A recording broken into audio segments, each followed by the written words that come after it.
Emily from Nobel Novels and welcome to today's video. This is my April TBR. Now, as we all know, the country at the moment is in a bit of a crisis situation. So I'm estimating that I'm going to be homeschooling my children at least this month, if not probably a few more. So I don't know how I'm going to do with these books. I don't know whether I'll read more or less in this time, as we're going to be, I'm certainly socially distancing now. We're more than likely going to be self-isolating.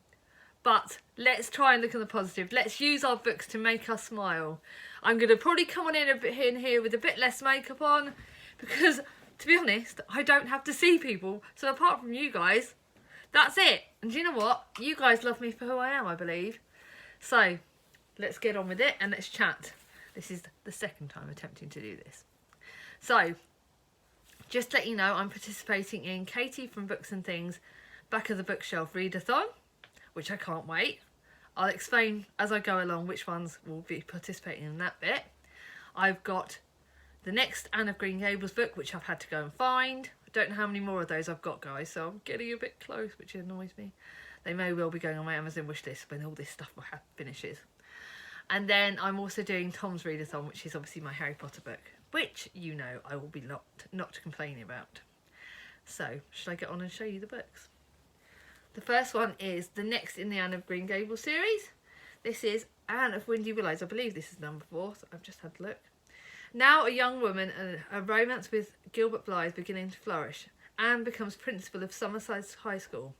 But Summerside is virtually ruled by the Pringle family, who don't want Anne at the school. It takes all of Anne's courage and tact and the comfort she draws from her eccentric household at Windy Willows to overcome local prejudice and to outface the dreaded Pringles. I cannot wait for this book. I loved Anne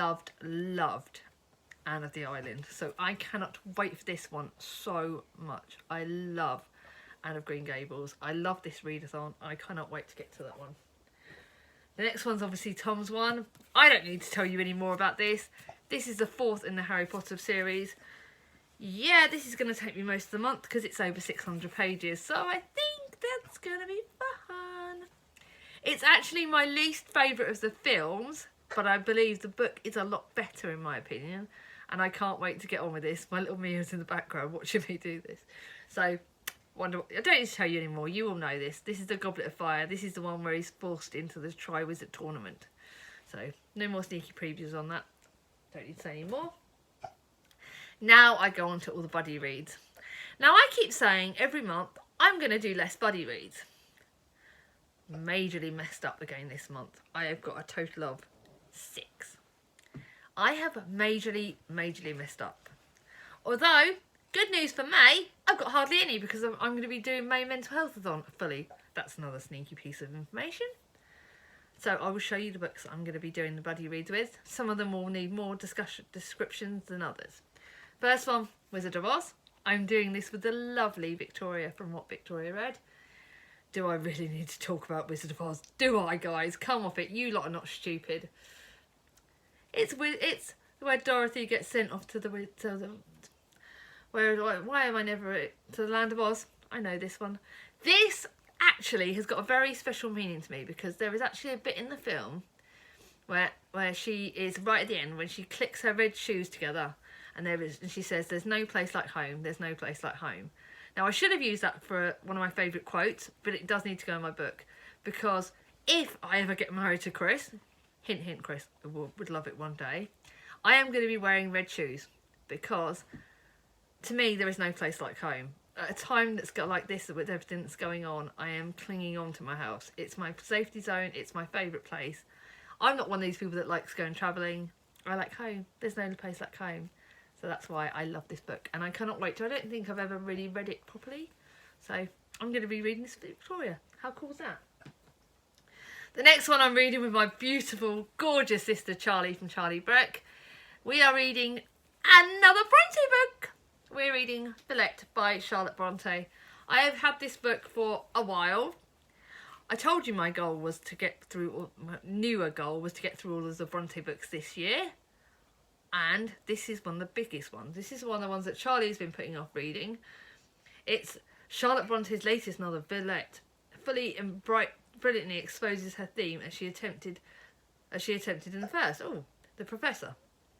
And shows the culmination of her genius in relating personal experience to its social and psychological implications. Oh, both options shows this is based on her own experiences in teachers in Brussels. It's got romance. I really think it's intriguing. It's got sort of like reviews like comparing it to Wuthering Heights and Jane Eyre. So that could be interesting. I really look forward to reading this. Me and Charlie are only going to be going like a few pages at a time doing this, like 30 pages at a time doing this, which I think makes classics, to me, you need to read them slower to get the full gist of them. I certainly found that with Anne Bronte's Descent of Wildfell Hall. But this just looks, oh my goodness, I'm nervous but excited. I can't wait to do this. So I love reading Anne. And this kind of counts for Katie's one back of the bookshelf, because I have had this one on my shelf for ages. It's one of my classics that I've had for the longest. I think it's quite beautiful. Look at the picture. What do you guys think? Do you think it's pretty? I like that. The next one is part of the Call the Midwife series. I'm going to be buddy reading it with, you guys know, my booktube baby sister, Simone. This is Shadow of the Workhouse. This is another non-fiction book, so that will go on my non-fiction goals. It's the next one in the Jennifer Worth series. We kind of went from 1 to 3, and then we didn't read number 2, so we're going to read number 2 on this one. This is the second in the series. So it's a follow-up to Call the Midwife, and it tells true stories of the people she met there. There's Peggy and Frank, who were separated in the workhouse when their parents died. Oh, that relates to one of the... I've seen this story in the Call the Midwife DVDs. Frank's strength and determination enabled him to make a home for his sister Jane. Oh, that was a bit of a... Oh, so there's quite interesting bits in this. This I can see. I've got memories from some of the Call the Midwife DVD that I watched. So that could be interesting. I'm hoping Simone likes this, because I know she definitely didn't like the third, and the first she wasn't as keen on. So I'm hoping she likes this. Then I'm going to be reading, this is quite a naughty book apparently, I've been told by Victoria. So I won't be reading this when I'm around the children. But I'm going to be buddy reading it with my lovely friend Chloe, that I've just started to this day buddy reading. Although at the time that I'm recording, I haven't actually started today's pages because I've had an insane day. But this is a Kiss Quotation by Helen Huang. Now, Victoria said it's saucy and a bit rude, but also Tia liked it. So this is interesting. It's high time Stella Lane to settle down and find a husband, or so her mother tells her. This is no easy task for a wealthy and successful woman like Stella, who also happens to have Asperger's. Drats, I should have done that for the blooming mental health-a-thon. Uh-oh, we did a boo-boo. But this could be interesting. Analysing data is interesting. Handle awkwardness is one-to-one dates is hard. Dating is... This could be interesting. This is saucy, this is rude, but this looks fun. And it might actually be just the kind of light relief that I need right now. Then the penultimate one of my buddy reads is a book that I actually won, because I won Linda's sort of giveaway thing that she did for over Christmas time. And she said, pick a book out for a certain amount of money from Book Depository.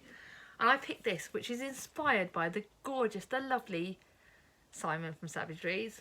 This is historical fiction, and it's been raved about all over social media, the familiars. If you haven't heard about it, go and look at Simon's channel. Stacey Halls is someone he is raved about. He loves it. I've also got the next book in the series that the lovely Charlie from Charles Heathcote gave me as a gift. Lancashire 1612. Fleetwood Shuttleworth is a 17-year-old married and pregnant with for the 4th time, but as a mistress at Gawthorpe Hall, she has no living child. Oh. And her husband Richard is anxious for an heir. Then she crosses paths with Alice Gray, a young midwife who promises to help her to give a birth to a healthy baby. This is interesting. This could be hard-hitting. I'm buddy reading it with the lovely Amy from PS I Love Books. Can't wait to read that with her. I'm reading that at the last one, it's the last buddy read of the month. Can't wait. Look how beautiful it is, guys. Look at the spine and look at that. It's gorgeous. Another buddy read with Clint. I'm blooming hope he's better at it this month than he was last month, because he's a bloody nightmare. Sorry for the rude language. But seriously, he did not read his book with us. So he better be better at this month. We're reading the lovely Scarlet. It's the next in this series. I don't know, I can never remember the name of it. It's the second one. I loved Cinder, and I didn't expect to. This one I got given by the lovely Julie from The Hungry Bookworm. So the fates of Cinder and Scarlet collide as Luna's threat to Earth spreads across Earth. So I know Cinder's the cyborg. Halfway through Around the World, Scarlet been it up. Its grandmother is missing. When Scarlet encounters Wolf at High Street. So this is a retelling, I believe, of Red Riding Hood. So this is what's going to make me like. I like the Red Riding Hood. It's not my favourite, but a lot of people have told me that this book is better than the first. So I can't wait for that. Yes, Mia, I think you're going to want to read this when you're a bit big. I might keep this if she likes it. So that's all my buddy reads, and that's already at 10 minutes. So I better get to showing you the rest of my books, because I've still got to do my TBR jar. So I thought I would do a bit of light relief at the time, because, like I said, my mental health's struggling a little bit. I'm going to be reading Book Club. I love this book. I got given it as a gift by Simone last year. It cheered me up last year. I'll fly through it, and I think it's going to really cheer me up. Oh, by the way, guys, although I'm doing my TBR, I will also be doing books with Mia, because we're going to be doing guided reading together. So they will come up on my wrap-up, and I'll show you which ones. I don't know which ones I'm going to be doing yet, because that's up to her. This one. She's telling me the twits, but you already would have seen that. No, you will be seeing that in the wrap-up, hopefully, if we finish it by the end of the month. If not, maybe in... We'll get there, you'll see it, because you'll see it at some point. So the next one is a book that I got sent by the lovely Red Door Press. They were basically asking if people wanted this book, and I said yes, because I think, to me, dealing with my disabilities and my own health issues, I really felt that I would like to read a true story book on that, and this one really stood out to me. It's a true story. I've actually had the authors message me, because I said that she put a post on Twitter, and I said, oh my goodness, I've got this. She wanted to hear what I thought of it. So, born the second of premature twins, I can't say her name, Ilana knew that she was different from a young age, but for all the wrong reasons. Part memoir, part motivational guide. This is Ilana's open and honest journey from an angry, confused child, knowing there was something wrong, but not knowing the real her, to a courageous woman who's learning her experiences. I think this really does sound good, and like I said, at the moment, I think this is going to really help me. I wanted to do something. I wanted to do something to help my own. Yes, I could have saved that for mental health-a-thon, but do you know what? I think right now I'm going to need all the help I can get going through everything. So, yeah, I can't wait to read this, and I will be showing you guys. Yeah, the lady said, I've even got, like, I love what she's done for me. She's given me this, so I can write a little review on it and do a star rating. I can't wait. I can't believe I've got my first book that got sent to me by publishers. That really means a lot to me. Guys, can someone comment below and let me know how I do sort of reach out to publishers, because I would love to do more reviews. Now, I'm going to go to a book that's at the back of my bookshelf, but it's also one from a series I've been trying to get around to getting off my bum and finishing, and I need to be finished by the end of the year, really. And that is the Plantagenet series. Now, I have already read 2 and 3, but I haven't read the first one, which is this one, that Lady of the Rivers. So I'm going to go back and read the first one. It's another chunky book. It's like over 500 pages. So I've got a few chunky ones this month. What have I let myself in for? 1435, Rowan. Jacqueline Luxembourg is left a wealthy young widow when her husband, the Duke of Bedford, dies. Her only friend is Richard Woodville. Oh, we know about that one. The Duke's squire, and it's not long before the two become lovers and marry in secret. The Woodvilles return to England and to the Lancashire court when Jacqueletta becomes close friends with the young King Henry VI, new queen. But can she sense a growing threat from the people of England? So this I can't wait to do, because it will relate more to the Red and the White Queens, I believe. So I can't wait to get to this. I know it's going to be hard-hitting. I know that it's going to be good, but I really need to get round to it. So I'm glad. So that is definitely the back of the bookshelf book. Now I will show that. Now you guys remember that I did the readathon, and the first book in that chapter in Readathon's been read. So I'm now reading the second one that I wanted to get to, and that's The Help. This is again historical fiction. God, I've set myself historical fiction goals this month. You guys don't need to. I don't need to be talking about The Help very much. It's set in 1961. It tackles racism. It tackles quite a lot of hard-hitting issues. I am not going to describe this book because I cannot say the blooming names on the back of it, but you guys know about it. Bernard's talked about it quite a lot, and that's obviously got to be a good sign. I really can't wait to get round to it. Now, I wanted to pick a chicklet in, although I'm going to probably have a couple... I think what I might do is have a couple of chicklets on the top of my shelf, ready to help me if I need mental health sort of check-ins, and I'm also going to have a couple of kids' books on the top of my shelf to sort of fit in and slot in if I need some brightening up.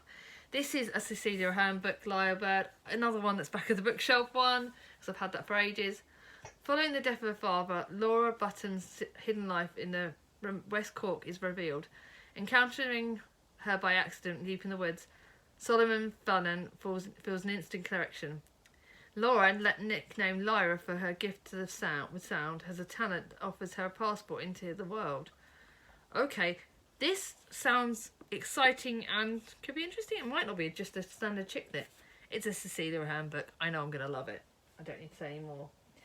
Now, the penultimate that I'm going to tell you about before I do the TBR jar is the one and only, the book from our favourite book, one of my favourite booktubers, another booktuber who I will rave about till my dying death because I love this guy. I think he's absolutely amazing. He doesn't like to be praised, so Charlie, put your hands over your ears while I'm saying this. But seriously, he is brilliant. He has been reaching out to me at the moment with everything that's going on and being really supportive. For a guy that sort of typical northerner, tough nut, he's kind of got his dry sense of humour. He doesn't realise how amazing he is. So when he was releasing a book, I had to get it. It's going to be probably one of the first I'm going to be reading this month. It's his debut, it's his next book that he's releasing. Most recent book is Near to Murder.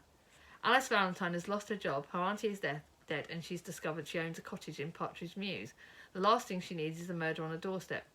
When a retired detective is killed, Alice finds herself embroiled in the investigations.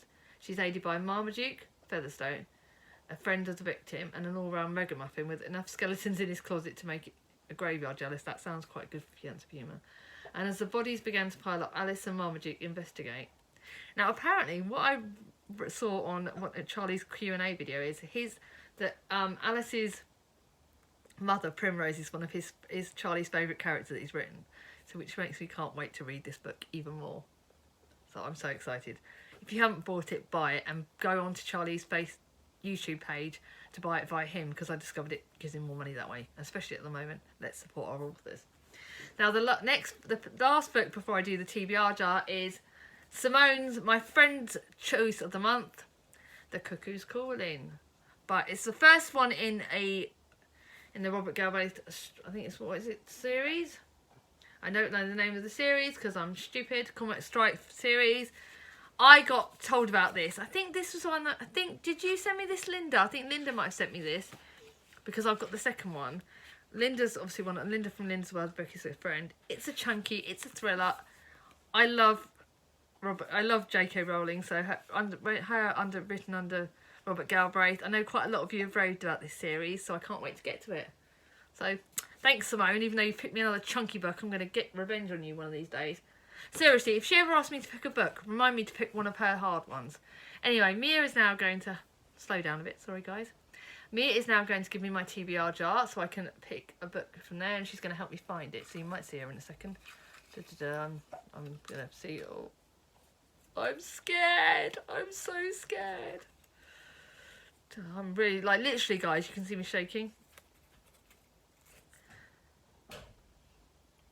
Float hard. How hard can it be? Okay, where's how hard can it be, Mia? It's not on that pile. How hard can it? Oh my goodness, it's actually kind of like a chicky litty one. That's actually one I need to get off. That would actually fit the back of the bookshelf one as well, because I've had it on this for ages. So put that. Is that the one? Oh, let's just see what she's just putting that away. No, that needs to go back. She's got to close that now. So this is Kate Reddy is counting down the days until she's 50, but not in a good way. 50 in Kate's mind equals invisibility, and she's caught between treacherous hormones, unknown children, teenage children, and ailing parents. This is one I randomly picked up at a bookshop because, like, I've just hit the big 4.0 last year, as you guys know. Oh, it's another chunky book though. It's like 450 or 60 pages. The TBR jar's been evil on that way. But yeah, kind of felt like I wanted to buy this because I thought, how old can it be? I'm getting older. That's why I picked that. But do you know what? This could be a good one. It could be a one to make me laugh. It does look quite light-hearted, which is what I need. So that could be fit in that. So I don't know where I'm going to fit it in the month, but it's going to be fun. Anyway, guys, that's enough today. I've done a bit better than I thought I would be doing. How are you guys feeling? What are your TBRs? Are your TBRs going to your fan TBRs going to be bigger because of what's going on, or is it going to be smaller? Just take care of yourselves, guys. You guys mean the world to me. If you've liked this video, give it a thumbs up. If you're new to my channel and not subscribed yet, ring on my ding-a-ling, and I'll see you all soon. Bye bye.